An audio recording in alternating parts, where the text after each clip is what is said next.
A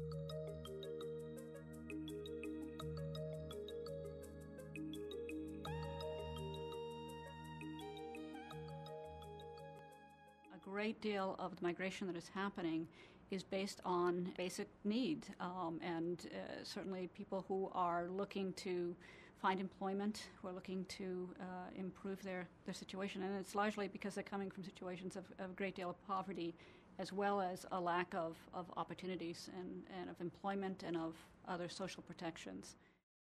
We work with many communities that are now being referred to as nurseries and nursing homes, where you have just the very young and the very old are present in the communities. So you've got all sorts of situations happening of a lot of kids growing up without their parents because the family wasn't able to migrate together. The parents weren't able to find employment. They went somewhere so they could send money home to meet the needs of their family. But you have large numbers of kids who are getting into all sorts of difficulties because they don't have their family united. But then you see it's a major problem when you have so many municipalities, for example, in Mexico, where the communities are just hollowing out. There's long-term impacts in terms of how is there going to be development in communities when their most productive members have needed to migrate. They couldn't make it where they were.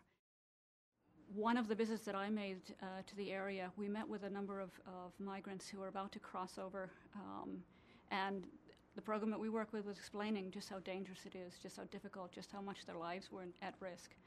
And they were very clear that they already knew the danger. They'd certainly heard about it from many others, but that they didn't see that they had much choice. And that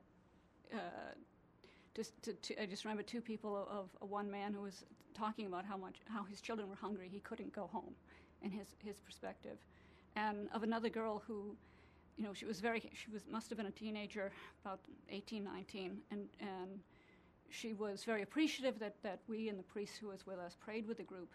But what she said was that she asked that we would pray that they wouldn't have to make this journey. From the Catholic Church's perspective, there are very solid Catholic social teaching on migration. And first principle that is always referenced is that people have the right to remain in their own homes, to be able to meet their basic needs and the needs of their families in their countries and where they are from. Without a doubt, the vast majority of people would like to be able to do that. The problem comes when the factors are making it impossible for that to happen.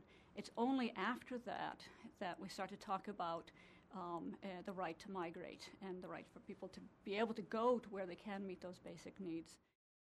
Just to step back a moment and to look at this idea of the right not to be compelled to migrate. What we see happening, it's not simply that people are poor. There are changes that are happening in the global economy that are making it much more difficult for a lot of people to remain in their own countries, to remain in their own communities. We're seeing this really dramatically in terms of the rural poor. If you look throughout, just as the example of the Americas, the amount of people who increasingly are having to leave their farms, places that they've worked for generations, and are no longer able to remain there and are being compelled first to move to cities and then across borders.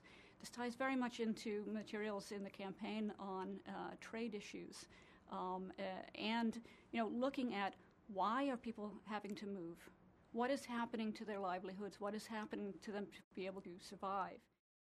Certainly we are aware of the challenges of our communities here in the U.S., and part of what the campaign is also looking to do is how do we come up with better answers for everyone? There's pressures on communities that are receiving, there's pressures on communities that are losing people. How do we look to respond in a way that makes more sense for everyone concerned?